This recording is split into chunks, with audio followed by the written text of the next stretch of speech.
दोस्तों, आप सभी का एक और वीडियो में फिर से स्वागत है। तो दोस्तों, आज के इस वीडियो में हम सीखेंगे, जानेंगे कि 1 किलोवाट में कितना एम्पियर करंट होता है। इसको बहुत ही हम बारीक से समझेंगे, अच्छे से मैं आपको उदाहरण के साथ भी समझाने वाला हूँ। आखिरकार 1 किलोवाट में कितना एम्पियर होता है, चाहे एसी करंट हो या फिर डीसी करंट हो। तो चलिए वीडियो को शुरू करते हैं और हम जान लेते हैं। तो 1 किलोवाट पहले कितने वाट के बराबर होता है वो समझ लेते हैं। तो चलिए देखते हैं। तो दोस्तों, जो 1 किलोवाट होता है इसको इस तरीके से लिखा जाता है A1 kW से। इसमें जो वाट की संख्या होती है वो होता है 1000 वाट। कितना होता है? 1000 वाट, जिसको हम 1 यूनिट भी बोल सकते हैं, क्योंकि 1 यूनिट में 1000 वाट ही होता है। जिस तरीके से 1 kg में 1000 ग्राम होते हैं, ठीक वैसे ही 1 किलोवाट में 1000 वाट होते हैं। ठीक है, ये क्लियर हुआ। अब हमें ये बताना है कि इस 1000 वाट में कितना एम्पियर करंट होता है। तो ये दोस्तों निर्भर करता है कि आपका जो करंट है वो एसी है या डीसी है। एसी का फार्मूला अलग होता है और डीसी का फार्मूला अलग होता है। ये होगा हमारा एसी, ये होगा हमारा डीसी करंट। ठीक है, एसी में जो एम्पियर निकालने का फार्मूला है, करंट का जो निकालने का फार्मूला है वो होता है एम्पियर बराबर पावर मतलब कि वाट बटे में वोल्टेज। ठीक है, वोल्टेज मतलब V होता है। और उसके बाद इसमें क्या होता है, इनटू पावर फैक्टर होता है, जिसको cos फाई कहा जाता है। क्या होता है? पावर फैक्टर होता है एसी करंट में निकालने का फार्मूला। यही रहा डीसी में। डीसी में जो निकालने का फार्मूला होता है, जो I बराबर पावर यानी कि W वाट पान में V यानी कि वोल्टेज। सिर्फ इतना ही होता है। जैसे कि यहाँ पर समझिए, 1 किलोवाट का हमारा उपकरण जो कि 1000 वाट है। एसी करंट में ये निर्भर करता है हमारा जो 1000 वाट है, जो पावर फैक्टर है, जिसको cos फाई कहा जाता है, ये निर्भर करता है कि आप कौन सा उपकरण आपका है 1000 वाट में। जैसे कि मैं आपको बताऊँ, मोटर और ट्रांसफार्मर, दो चीज़ों को छोड़कर मोटर और ट्रांसफार्मर में जो पावर फैक्टर होता है, जो कि cos फाई जिसको कहा जाता है, उसमें जो पावर फैक्टर होता है वो होता है 0.8। ठीक है, ये होता है पावर फैक्टर। बाकी उपकरण में, जैसे कि पंखा में भी मोटर होता है जो कि उसके वजह से घूमता है, कूलर में भी मोटर होता है जिसकी वजह से घूमता है। उसके बाद बाकी जो ट्रांसफार्मर होता है उसमें उसका भी पावर फैक्टर 0.8 होता है। बाकी जैसे कि बल्ब हो गया, ट्यूबलाइट हो गई, और बाकी सारे जो उपकरण है उसका जो पावर फैक्टर कितना होता है? 1 होता है। ठीक है, तो उसमें जो आपका जो निकलेगा, इसका जो एम्पियर निकलेगा वो अलग निकलेगा। जैसे कि हमारे पास 1000 वाट का कोई उपकरण है, मान लेते हैं हमारा कोई मोटर है। ठीक है, तो इसका जो निकलेगा एम्पियर यानी जो करंट निकलेगा वो डिपेंड करता है कि पावर फैक्टर क्या है। जैसे कि W क्या है? 1000 वाट है। वाट क्या है? 1000 वाट है। वोल्टेज कितना? वोल्टेज हमारा जो आता है 230 से लेकर 240 वोल्ट के लगभग हमारे घर में आता है सिंगल फेस पर। ठीक है, तो मान लेते हैं हमारे घर का जो वोल्टेज है 230 वोल्टेज है। ठीक है, और पावर फैक्टर मोटर के लिए हमने इस्तेमाल किया है 0.8 होगा। कितना होगा? 0.8 होगा।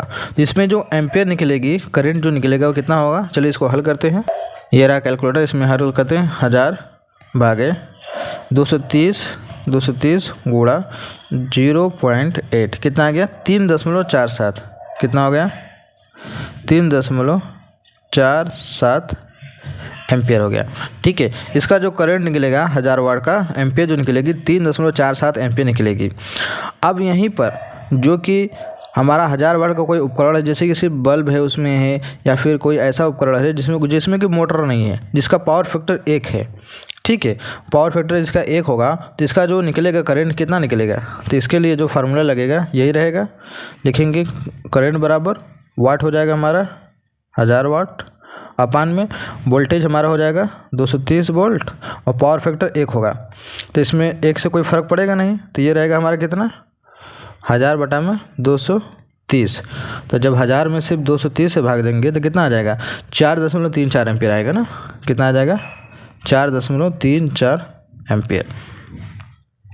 यानी हमारी जो पावर फैक्टर अगर 1 रहेगी तो जो एम्पियर निकलेगा वो 4.34 एम्पियर निकलेगा। अगर पावर फैक्टर 0.8 रहेगा अगर पावर फैक्टर 0.8 रहेगा तो जो करंट निकलेगी उसकी जो एम्पियर होगी 347 एम्पियर होगी। अगर आपके मन में ये सवाल चल रहा होगा आखिर का पावर फैक्टर होता क्या है, तो दोस्तों अगर पावर फैक्टर 0.8 है तो इसका मतलब ये हुआ कि वोल्टेज और करंट जो बह रही है एक साथ नहीं बह रही है, उसमें आगे पीछे चल रही है। इस वजह से पावर फैक्टर क्या हो जाता है, कम हो जाता है। जिस भी उपकरण में जिसमें वोल्टेज और करंट साथ में बहती है उसका जो पावर फैक्टर होता है सिर्फ 1 होता है। जिसमें एक साथ नहीं बहती है इसलिए उसमें पावर फैक्टर कम हो जाता है। जैसे कि हमारे घर में जो सबमर्सिबल पाइप लगा होता है पानी चढ़ाने के लिए, उसका पावर फैक्टर क्या होता है, लगभग 0.8 एम्पियर ही 0.8 ही होता है पावर फैक्टर, ठीक है। क्योंकि उसमें जो करंट वोल्टेज है वो साथ में नहीं बहता, ऊपर नीचे होता रहता है, ठीक है। बाकी जो कोई बल्ब वो सब इस सब जो सारी उपकरण होती हैं उसमें जो करंट है उसमें जो होता है पावर फैक्टर 1 होता है, उसमें एक साथ वोल्टेज एम्पियर बहती है इसलिए उसका पावर फैक्टर 1 होता है।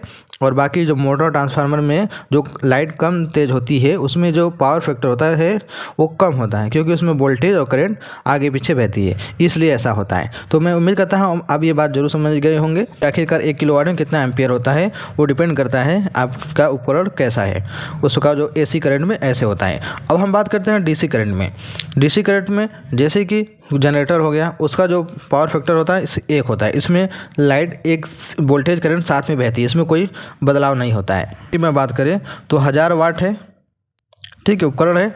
वोल्टेज हमारा DC में क्या होता है 12 वोल्ट होता है, ठीक है। उसके बाद इसका जो कितना निकलेगा एम्पियर, इसका जो फार्मूला मैंने बताया, एम्पियर बराबर क्या होता है पावर अपान में वोल्टेज, ठीक है। पावर कितना हो गया हमारा 1000 वाट हो गया, वोल्टेज कितना हो गया 12 वोल्ट हो गया। अगर इससे भाग देंगे तो कितना हो जाएगा 1000 भागे 12 कितना आ गया 83.33, यानी इसमें जो एम्पियर आएगा 83.33 एम्पियर का करंट इसमें बहेगी। इसका सिंपल सा फंडा है, ठीक है। ऐसे ही इसका काम करता है।